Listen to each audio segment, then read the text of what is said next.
DPDC मध्ये प्रचंड वाढ करण्यात आलेली आहे, काय सांगणार? नागपूर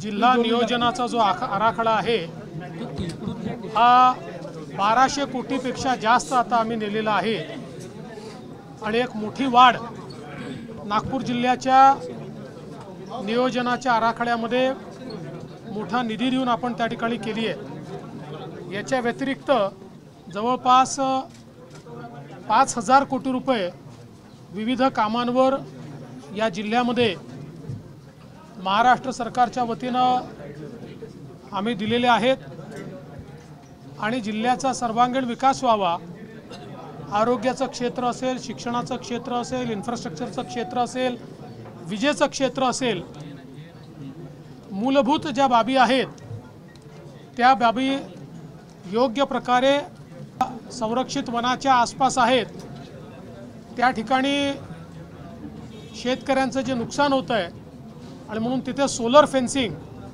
ही जी योजना आहे ही अधिक प्रभावीपणे राबवण्याकरता जिल्हा नियोजनातनं देखील त्याला कशी मदत करता येईल अशा प्रकारचा प्रयत्न आम्ही या निमित्ताने करतोय।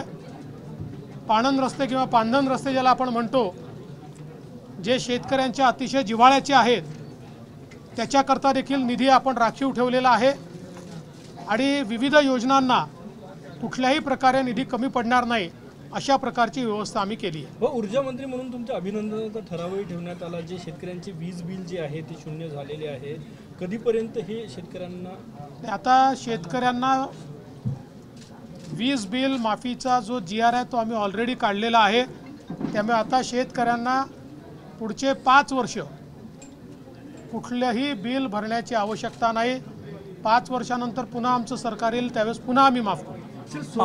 पावसामुळे शहराची अवस्था वाईट होऊन जाते, तुंबून जातं सगळं, त्याच्यातून कसा मार्ग काढायचा? मुळामध्ये आपल्याला कल्पना आहे की शहरामध्ये खूप मोठ्या प्रमाणात विकास कामं चाललेली आहेत आणि ही विकास कामं चाललेली असल्यामुळे ठिकठिकाणी खोदलेलं आहे, काही ठिकाणी डायव्हर्शन्स केलेले आहेत।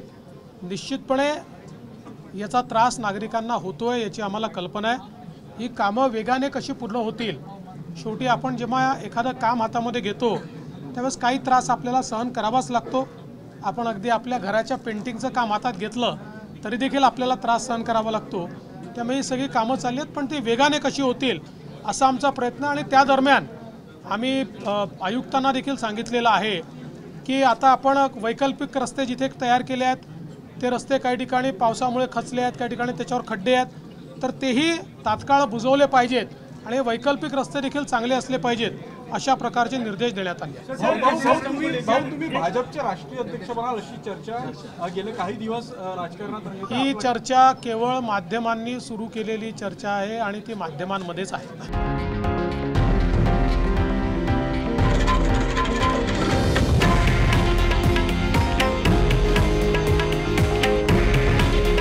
हे आहे देशातील नंबर 1 न्यूज नेटवर्क आणि आपण पाहत आहात TV9 मराठी। काळजी तुमची, हित महाराष्ट्राचं।